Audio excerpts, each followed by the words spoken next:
Jadi alasan Palestina belum merdeka itu karena Palestina itu didukung sama orang-orang munafik seperti Felix Xiao. Felix Xiao bilang, tidak waras kalau masih pakai produk yang jelas-jelas membantu Israel. Itu produk yang nyata-nyata dia jelas-jelas membantu persenjataankah, kehidupankah, ataupun secara tidak langsung membantu Israel, itu kayaknya nggak waras gitu kan. Bos Instagram Mark Zuckerberg itu salah satu donatur terbesar loh untuk Israel. Mark juga pernah bilang Hamas itu adalah teroris. Jadi saat Felix Xiao pakai Instagram, produk yang jelas-jelas membantu Israel, tanpa disadari sama Felix Xiao, dia itu sudah setuju dengan Mark Zuckerberg bahwa Israel harus didukung dan Hamas adalah teroris. Elon Musk, bos Twitter X itu jelas-jelas loh mendukung Israel ngebom Gaza. Jadi, setiap pendukung Palestina ketika mereka pakai Twitter X, tanpa mereka sadari, mereka sudah setuju dengan Elon Musk bahwa Gaza harus dibom. Jadi jelas ya, selama orang-orang munafik ini masih pakai Instagram, masih pakai Twitter X, tidak akan Palestina merdeka. Karena setiap kali mereka pakai Instagram, pakai Twitter X, tanpa mereka sadari, mereka telah mendukung Mark Zuckerberg, mereka telah mendukung Elon Musk. Yang artinya, tanpa mereka sadari, mereka telah mendukung Israel ngebom Gaza. Jadi kalau mau Palestina merdeka gampang kok. Segera tutup akun Instagram dan Twitter X kalian, stop dukung Mark Zuckerberg, stop dukung Elon Musk, yang jelas-jelas mereka telah membantu Israel ngebom Gaza. Ayolah, jangan jadi manusia munafik. Allah paling benci sama manusia munafik. Menurut saya, Indonesia terancam oleh kelompok-kelompok Islam konservatif yang berpikiran tertutup dan tidak mau menerima keberagaman. Sebagian umat Islam percaya keturunan Nabi Muhammad pasti bersih dari dosa, kesalahan, dan kejahatan. Kata-kata dan perilakunya harus dijadikan teladan. Dengan segenap atribut yang dibawanya itu, nama Habib Bahar menjadi terkenal. Bukan cuma soal kehabiban yang dipersoalkan, cara membaca Bahar itu kacau, belepotan, salah, dan membingungkan.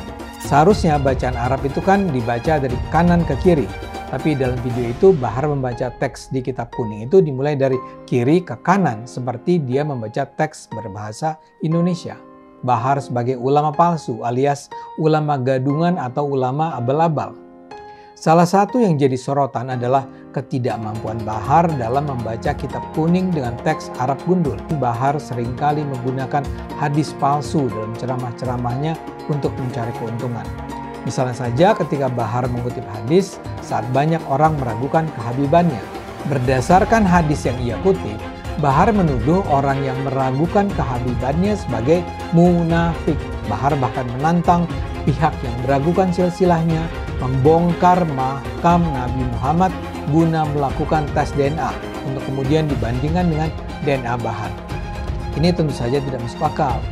Bagaimana mungkin kita membongkar makam Nabi dan melakukan tes DNA? Ia pun pernah dilaporkan karena dalam ceramahnya menghina Jenderal Dudung Abdurrahman. Menurut Bahar, Dudung masih menyembah pohon jika tidak ada ulama atau habib Arab. Jadi sebenarnya banyak hal yang bisa digunakan untuk mempertanyakan keulamaan Bahar Smith. Tapi ya karena dia berhasil membuat masyarakat percaya bahwa dia adalah keturunan Nabi Muhammad, segenap cacatnya itu kerap tidak mempan mengubah kepatuhan mereka terhadap Bahar. Habib Bahar bin Smith lagi di roasting oleh Johan Riyadi nih alias Guru Gembul. Guru Gembul ini adalah seorang pendidik sekaligus konten kreator. Nah, dia bilang kalau Bahar itu ulama palsu alias gadungan. Yang jadi alasan Bahar nggak bisa baca kitab kuning. Kitab kuning ini adalah kitab yang pakai tulisan Arab yang nggak pakai harokat. Nah, waktu itu Bahar diundang di podcast Refli Harun dan membaca kitab kuning. Anehnya, cara baca Bahar ini belepotan dan tak lazim. Biasanya kalau baca kitab kuning dimulai dari kanan ke kiri, tapi Bahar sebaliknya. Guru Gembul juga menuduh Bahar sering pakai hadis palsu dan pamer kekayaan. FYI, Bahar emang dikenal Habib yang kontroversial. Ceramahnya sering provokatif dan beberapa kali berurusan dengan hukum. Perilaku Bahar banyak dikritik orang karena tak mencerminkan ajaran Islam dan keturunan Nabi. Habib itu gimana? Si buat leret atau soal mau sweeping Habib? Habib apa? Suruh sweeping anak gitu? Suruh datang, suruh sweeping anak. Karena mau lihat nyalinya dia. Coba suruh sweeping anak. Jelas, alamat anak itu jelas. Suruh sweeping coba. Coba suruh sweeping. Dia mau sweeping habaib. Suruh sweeping anak. Pondok pesantren Tajul Alawiyyin, Desa Pabuaran, Kecamatan Kemang, Bogor. Sudah datang. Boleh mau sweeping. Kalau nggak dia pulang tinggal kepala bukan anak Bahar bin Smith. Kalau dia pulang bukan kepala bukan anak Indonesia Timur. Bukan anak orang Sulawesi. Banyak orang hari ini jadi mempertanyakan nasab para habaib atau klan Ba'alawi yang ada di Indonesia. Kenapa kemudian diragukan bahwa mereka ini adalah keturunan Nabi Muhammad SAW? Karena para habib-habib ini itu sudah keterlaluan gitu ya. Mereka sudah kayak merasa di atas angin gitu ya, terus kemudian mau bertindak semena-mena. Dari pernyataan Bahar itu, kita jadi kemudian semakin meragukan gitu, semakin curiga. Oh, jangan-jangan emang nggak ada nasabnya gitu. Penelitian Kiai Imaduddin ini ditemukan bahwa ternyata para habaib yang ada di Indonesia dari klan Ba'alawi ini nggak ada silsilahnya kepada Nabi Muhammad SAW. Sekarang coba buktikan bahwa para habaib yang ada di Indonesia itu adalah keturunan Nabi Muhammad SAW. Nasabnya seperti apa? Sudah setahun lebih para habaib ini diberikan waktu untuk memberikan bukti, ternyata mereka tidak mampu untuk membuktikannya. Menurut saya, Indonesia terancam oleh kelompok-kelompok Islam konservatif yang berpikiran tertutup dan tidak mau menerima keberagaman. Sebagian umat Islam percaya keturunan Nabi Muhammad pasti bersih dari dosa, kesalahan, dan kejahatan. Kata-kata dan perilakunya harus dijadikan teladan. Dengan segenap atribut yang dibawanya itu, nama Habib Bahar menjadi terkenal. Bukan cuma soal kehabiban yang dipersoalkan, cara membaca Bahar itu kacau, belepotan, salah, dan membingungkan. Seharusnya bacaan Arab itu kan dibaca dari kanan ke kiri. Tapi dalam video itu Bahar membaca teks di kitab kuning itu dimulai dari kiri ke kanan seperti dia membaca teks berbahasa Indonesia. Bahar sebagai ulama palsu alias ulama gadungan atau ulama abal-abal. Salah satu yang jadi sorotan adalah ketidakmampuan Bahar dalam membaca kitab kuning dengan teks Arab gundul. Bahar seringkali menggunakan hadis palsu dalam ceramah-ceramahnya untuk mencari keuntungan. Misalnya saja ketika Bahar mengutip hadis saat banyak orang meragukan kehabibannya. Berdasarkan hadis yang ia kutip, Bahar menuduh orang yang meragukan kehabibannya sebagai munafik.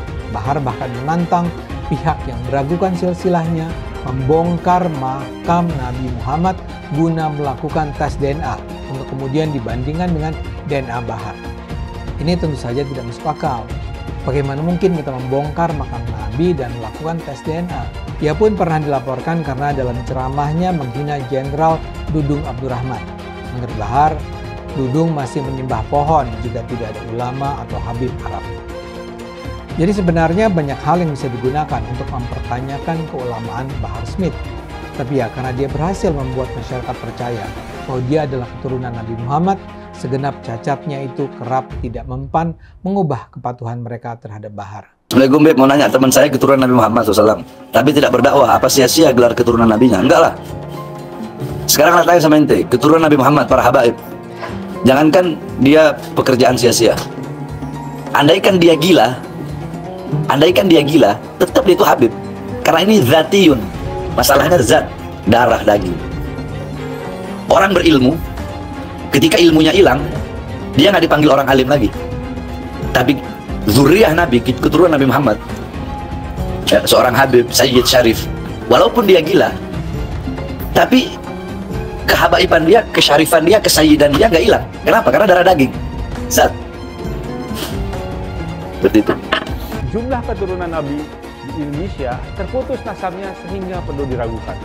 Perdebatan soal keaslian keturunan Nabi semestinya sudah cukup menyadarkan umat bahwa silsilah dicatat oleh manusia dan karenanya bisa mengandung gaib. Terbongkarnya jual beli gelar Habib merupakan bukti lain bahwa status Habib bisa saja didapatkan dari rekayasa. Karena itu, fanatisme terhadap keturunan Nabi patut dikritik. Hal itu juga mengingkari kodrat bahwa setiap manusia terlahir setara.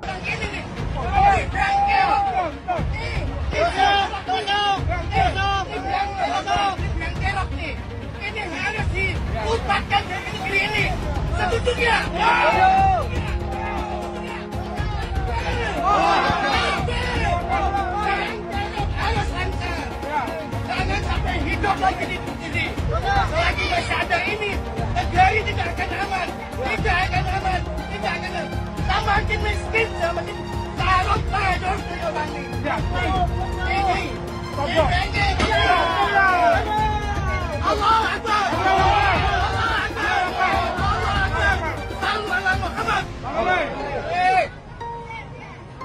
Banyak, goblok, acak-acak bangsa, rakyat kita, beras mahal, Baik, pada musik. rakyat menjerit, beras mahal.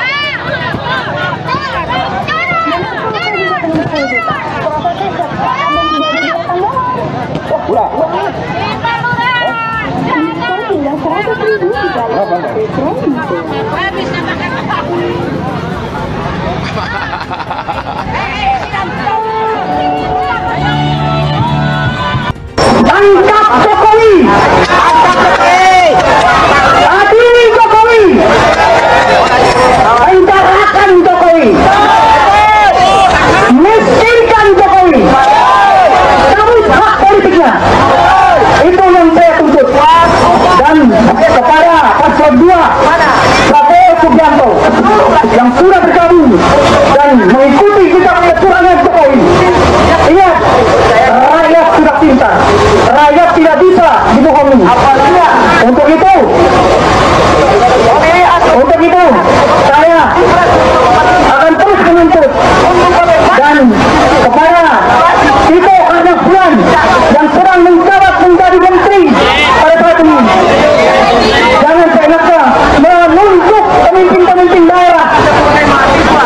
Hanya itu yang ingin saya sampaikan. Allah bilang apa? Qatiluhum, lawan mereka. Betul, kita harus revolusi. Allah yang bilang, yu'adzibumullah, Allah yang akan mengazab mereka. Tapi kita harus turun yang banyak, turun 2 juta orang. Semua nanti tanggal berapa kita rame-rame turun. Ini perintah Allah. Karena mereka sudah zalim, mereka sudah jahat, maka Allah perintah qatiluhum, yu'adzibumullah biaidikum. Allah akan hancurkan mereka. Tapi lewat tangan kita ngapain? Turun ke bawah, kita ikut sama-sama. Ya Rab, aku hadir seluruhnya. Umat Islam, umat-umat yang beriman harus hadir nanti tatkala ada, kita akan mengadakan turun ke jalan. Jangan cuma 100.000, 2 juta orang harus turun. Seluruh Indonesia serukan untuk mereka datang. Bahwa ini perintah Allah dan kita laksanakan sami'na wa ata'na. Seharusnya pemilu diulang sampai Anies menang. Rakyat sudah cerdas, sudah pintar, ya, tidak mau dibodohi lagi. Orang-orang atau pecundang-pecundang, pengkhianat-pengkhianat bangsa yang merongrong rakyat Indonesia, yang menghancurkan kedaulatan Indonesia. Ingat, kami merasa dicurangi. Saya tetap melawan. Saya akan turunkan pasukan-pasukan, bahkan rakyat Indonesia saya serukan semuanya harus turun di jalan. Kampung KPU, kampung KPU, kampung KPU. Takbir!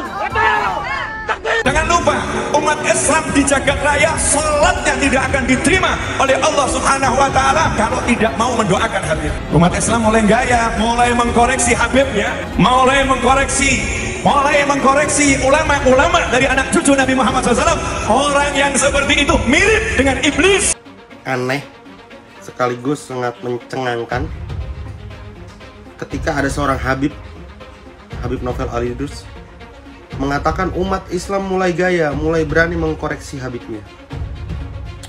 Pertanyaan saya, umat Islam yang mana yang Anda katakan bergaya? Umat Islam Indonesia atau umat Islam yang mana? Lantas ketika Anda memiliki nasab Habib, ketika ada kekeliruan, ada kesalahan, ada kepleset, apakah kemudian kita tidak boleh mengkoreksi? Apakah tidak boleh mempertanyakan kalau memang DNA Habib Anda dan kawan-kawan Anda misalnya nggak mau diusik, silahkan cek DNA. Itu kalau yang benar-benar Habib, bukan malah menjelek-jelekan santri, menjelek-jelekan pribumi, menjelek-jelekan umat Islam dengan mengatakan gaya dan sebagainya macam. Ini kan keblinger cara berpikirnya. Misalkan kita sebut si Bahar Smith tuh, statementnya apa? Berguru pada satu Habib yang jahil, bodoh gitulah kasarnya ya. Itu lebih baik dibanding belajar atau menuntut ilmu dari 7 orang kiai atau ustadz. Ini kan otaknya di mana? Itu kan hadis nggak ada, hadis palsu. Bahkan di hadis palsu mungkin nggak ada, itu ngarang sendiri dia dari mulut kotornya. Jadi inilah yang kemudian dikatakan ulama-ulama su, ulama-ulama yang kemudian memakai ayat-ayat dalil untuk kepentingan dirinya pribadi.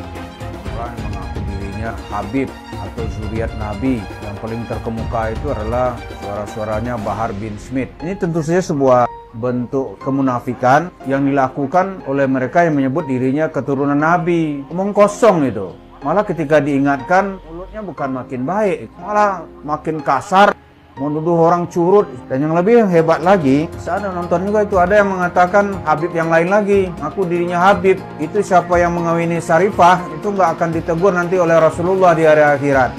Itu nggak mungkin Nabi Muhammad akan berbicara seperti itu. Habib Bahlul lebih baik para 70 kiai. Keyakinan apa gitu ya.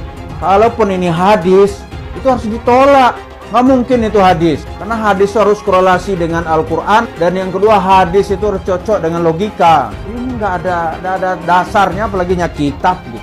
Para Habib ini mencoba ya membangun kasta baru dalam Islam gitu. Kasta. Tolonglah saudara-saudara yang mengaku zuriat Nabi itu jangan dirusak lah yang sudah berjalan selama ini. Jangan dipecah dengan adanya kasta-kasta baru, mengatasnamakan Tuhan, mengatasnamakan Nabi Muhammad, seolah-olah kalian ini pemegang kunci surga. Mereka menyatakan dirinya mulia, kita jauh lebih mulia.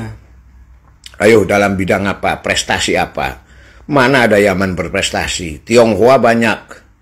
Dari bulu tangkis macam-macam, dari kegiatan bisnis, keren gitu.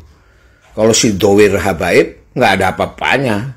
Makanya dia jualan nasab, karena kalah bersaing dengan pribumi dan Tionghoa. Mereka tuh pemalas, pembohong, ngaku-ngaku cucu Kanjeng Nabi. Ya nggak bisa, mereka aja rezekinya dari pribumi kok gitu. Kalau pribumi rezekinya dari kerja keras. Jangan takut ngomong Habib Dowir, Habib goblok. Karena Habib itu sudah menghina duluan. Habib itu ngatain pribumi itu ahwal, tidak sederajat. Ngomong karomah itu bohong semua itu. Habaib itu. Memadamkan api neraka jahanam Mi'raj. Berapa kali? 70 kali sehari. Datuknya itu bisa membuat rantai emas dari yang dibentangkan dari langit ke bumi. Ya kan goblok gitu. Itu gitu, goblok gitu. Nggak masuk akal gitu. Kenapa? Goblok yang nggak apa-apa gue bilang goblok Habaib. Karena Habaib sudah mengatain gua ahwal, sudah mengatain gua tidak sederajat. Satu Habib, walaupun Habibnya jahlun, maksudnya bodoh kata Iwan, itu ukurannya perbandingannya amat 70 kiai yang alim. Kami adalah majikan kalian. Kami adalah pemilik bangsa. Kami adalah pemilik kedaulatan Indonesia. Karena ada saudara. Pancasila Soekarno, ketuhanan ada di pantat. Anak Tuhan dari mana? Kalau Yesus anak Tuhan, bidangnya siapa? Besok di seluruh wilayah Indonesia kami katakan dalam. Karena di salib itu ada jin kafir. Karena di salib itu ada jin kafir. Karena di salib itu ada jin kafir. Haleluya. Kepalanya ke kiri apa ke kanan? Kepalanya ke kiri apa ke kanan? Tetap percaya salib itu lambang mulia, bukan jin. Kok ketawa? Aku nggak nyindir siapa-siapa loh. Hai teman-teman, tahun ini adalah tahun yang bagus untuk trading di market kripto, terutama Bitcoin, ataupun meme coin seperti Dogecoin dan kripto lainnya. Teman-teman bisa gunakan kesempatan ini untuk mencari cuan dengan trading di market kripto. Untuk situs trading, saya rekomendasi untuk menggunakan aplikasi Okta. Karena personally, saya menggunakan aplikasi ini.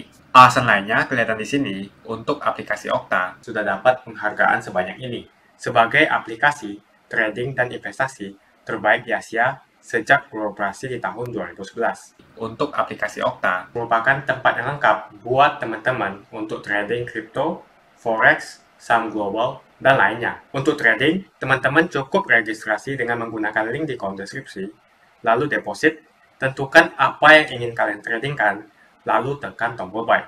Sesimpel itu. Untuk minimal deposit, cuma Rp400.000 saja. Jadi cocok banget untuk pemula. Investasi di aplikasi Okta, kita tidak dikenakan fee sama sekali. Saat ini lagi ada promo spesial. Welcome bonus buat kamu yang register dan deposit. Teman-teman akan dapatkan 100% dari jumlah deposit pertama. Contohnya teman-teman deposit 1 juta, maka akan menjadi 2 juta. Karena welcome bonus 100% dari jumlah depositnya. Jika ada pertanyaan, teman-teman bisa hubungi WhatsApp di kolom deskripsi. Saya juga mau mengajak teman-teman untuk bergabung di komunitas trading yang ada di kolom deskripsi. Di sana saya akan memberikan sinyal trading yang bisa teman-teman ikuti. Seperti biasa, kalau kamu suka dengan video ini, jangan lupa komen, klik like, dan subscribe. Rapat Kerja Nasional PDI Perjuangan di Ancol, Jakarta pada akhir minggu lalu memang belum menghasilkan keputusan soal calon-calon utama. Soal jagoan-jagoan utama yang bakal dimajukan oleh PDI Perjuangan di ajang Pilkada mendatang.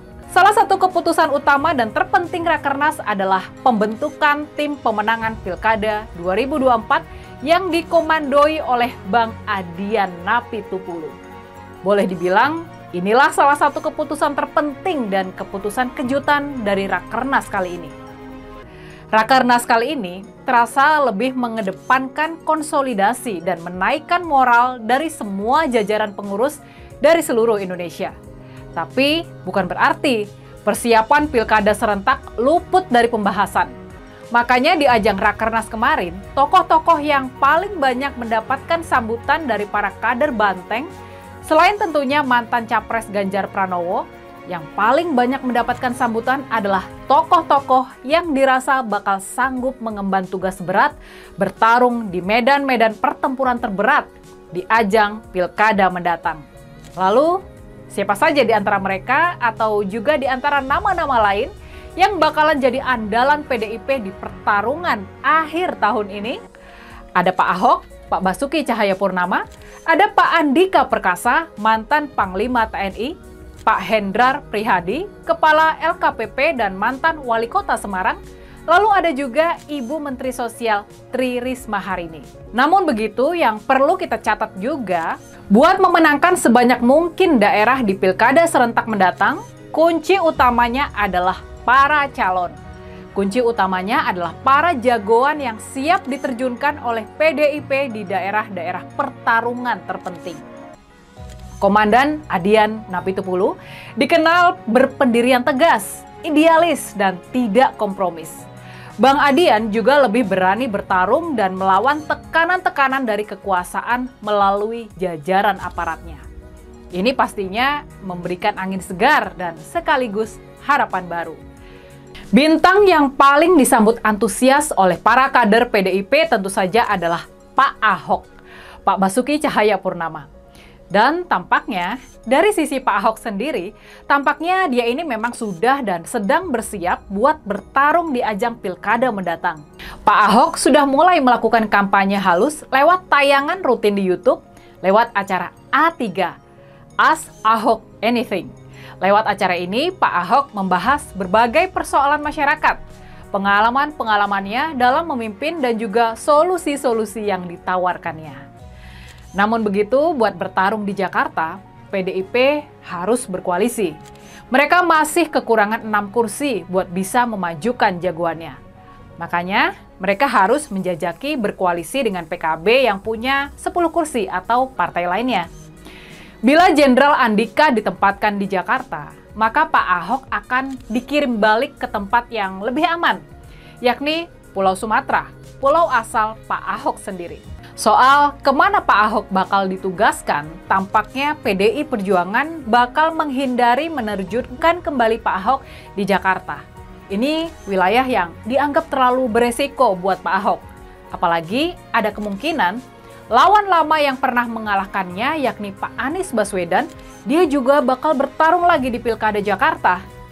Untuk melawan Pak Anies, PDI Perjuangan bisa memajukan bintang baru mereka, yakni Pak Andika Perkasa. Ini adalah nama yang bisa memporak-porandakan hasil survei selama ini.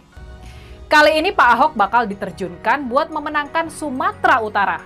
Kebetulan di provinsi tersebut, PDI Perjuangan bisa maju sendirian. Makanya kalau benar ditugaskan di Sumut, Pak Ahok sebetulnya bisa tancap gas sedini mungkin. Sekarang kita beralih ke kandang banteng berikutnya, yakni Bali. Di Pulau Dewata, PDIP sangat dominan. Mereka menguasai 32 dari 55 kursi DPRD. Dengan modal hampir 60 kursi di legislatif, posisi calon dari PDIP sangatlah kuat. Namun begitu, kabarnya kondisi ini bukan jaminan bahwa Iwayan Koster, gubernur incumbent dari PDIP, bakal otomatis mendapatkan rekomendasi dari DPP PDIP. Bisa jadi tiket cagup nantinya malah bakal diberikan kepada salah seorang bupati atau wali kota di Pulau Bali yang lebih muda dan berprestasi. Nah, sekarang kita beralih ke Jawa Timur. Di ujung Pulau Jawa ini, kandidat terkuat adalah gubernur incumbent, Ibu Khofifah Indar Parawansa. PDIP ada peluang ikut menyokong Ibu Khofifah. Pembicaraan sudah dijajaki, tapi tampaknya mereka akan kesulitan mengajukan cawagup buat jadi pendamping. Sebab sejauh ini Ibu Khofifah bersikukuh untuk tetap maju dengan pasangannya selama ini, yakni Emil Dardak dari Partai Demokrat. Kalau ternyata nanti nggak berhasil berkoalisi dengan PKB dan PDIP harus jadi partai terbesar dalam koalisi lain yang bakal terbangun, kemungkinan nama yang lebih populer dan menasional yakni Menteri Sosial dan mantan Wali Kota Surabaya, Ibu Tri Risma hari ini yang bakal dimajukan buat menantang Ibu Khofifah. Kalau harus berhadapan dengan Ibu Khofifah, tampaknya PDIP bakal memilih berkoalisi dengan PKB yang jadi pemenang Pileg di Jatim. Kalau ini terjadi, PDIP hanya bisa mengajukan calon wakil gubernur. Bisa jadi kader darah biru mereka, Mbak Putih Guntur Soekarno, keponakan dari Ibu Mega, dia bakal dimajukan lagi seperti di Pilgub Jatim di tahun 2018 yang lalu. Nah, sekarang kita beralih ke Jawa Tengah, ke kandang banteng Jawa Tengah. Di provinsi ini, PDIP juga bisa maju tanpa berkoalisi. Makanya, di sini mereka pun bisa tancap gas. Apalagi calon lawan yang bakal mereka hadapi ini sangat berat. Kemungkinan besarnya adalah Kapolda Jateng Ahmad Lutfi yang mendapatkan dukungan dari Presiden Jokowi. Selain itu, mengingat beratnya lawan yang dihadapi, tampaknya PDIP harus tetap memilih jalan berkoalisi, menerima cawagup dari partai lain, dari partai berideologi Islam buat melipat gandakan kekuatannya.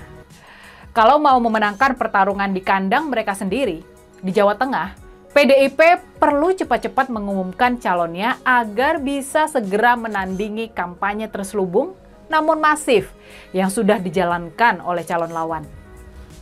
Jagoan utama PDIP di Jateng adalah Kepala LKPP dan mantan Wali Kota Semarang, yaitu Hendrar Prihadi. Nama lain yang semula dihembus-hembuskan, yakni Bambang Pacul, tampaknya sekarang sudah menghilang dari peredaran. Oke, itu tadi perkiraan formasi utama PDI Perjuangan dalam menghadapi pilkada di wilayah-wilayah kandang banteng. Di 5 provinsi besar di mana suara PDIP cukup signifikan. Apakah perkiraan ini bakal mewujud? Ataukah nanti ada perhitungan-perhitungan akhir yang menentukan dan merubah peta kekuatan? Kita perlu bersabar sedikit ya buat tahu formasi akhirnya. Mengapa banyak betul yang cinta buta dengan Habib? Padahal mereka bisa saja Habib palsu. Karena tidak ada tes DNA yang membuktikan bahwa mereka adalah Habib asli. Sebetulnya saya malas sekali membahas tentang nazab, apalagi nazab dari Yaman. Karena keturunan Nabi hanya bisa dibuktikan dengan tes DNA. Belum tentu juga dia betulan keturunan Nabi, karena tidak ada tes DNA. Bisa saja dia ngaku-ngaku. Mengapa setiap orang yang ke Arab-Araban yang belum paham betul asal-usulnya, belum jelas nasabnya, apakah betul keturunan Nabi atau bukan, lalu kita junjung habis-habisan, sampai kita cium tangannya berkali-kali. Pengajaran ini harus kita perhatikan baik-baik. Masa kita harus patuh dan hormat kepada Habib yang belum jelas nazab dan keturunannya? Disuruh cek DNA saja dia malah ketakutan. Kebiasaan memuliakan Habib itu seakan-akan hukumnya wajib. Sampai segitunya kalau ketemu orang yang bergelar Habib, dielulukan dan dipuja-puja. Ya kalau itu memang Habib betulan. Kalau dia Habib abal-abal gimana? Zaman serba modern seperti ini, siapa saja bisa mengaku keturunan Nabi.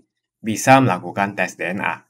Sebelum koar-koar di atas mimbar, dakwah sebagai cucu Nabi. Setelah tes DNA, hasilnya harus diumumkan kepada publik. Apakah yang bersangkutan keturunan Nabi atau bukan?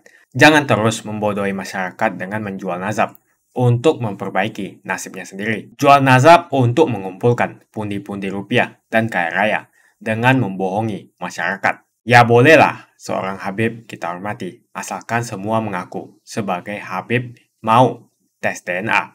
Berani tidak kalian tes DNA? Hasilnya diumumkan di masyarakat. Itu baru adil. Kalau para Habib tidak berani tes DNA, jangan disanjung-sanjung. Apalagi ajaran yang disampaikannya penuh dengan kata-kata kotor sebagai ujaran kebencian.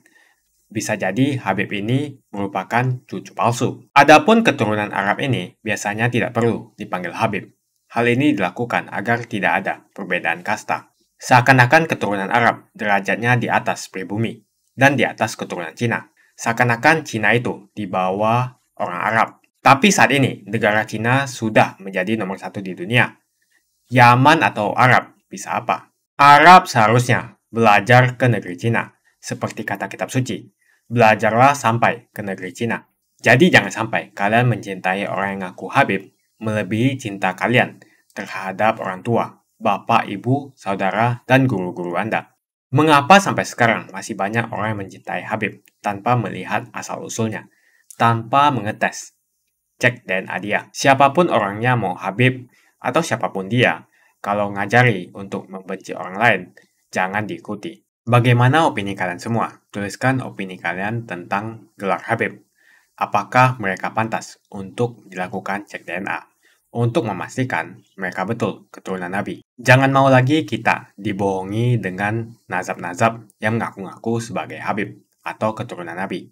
Harus ada cek DNA yang membuktikan betul bahwasanya mereka memang keturunan Nabi, supaya rakyat tidak dibodohi lagi. Jika kalian setuju dengan pendapat saya, pastikan Anda semua like video ini. Dan pastikan Anda membagikan video ini ke teman dan family Anda supaya mereka semua mengetahui tentang informasi ini. Tekan tombol subscribe dan bunyikan lonceng notifikasi supaya kamu tidak ketinggalan info dari channel Suara Minoritas.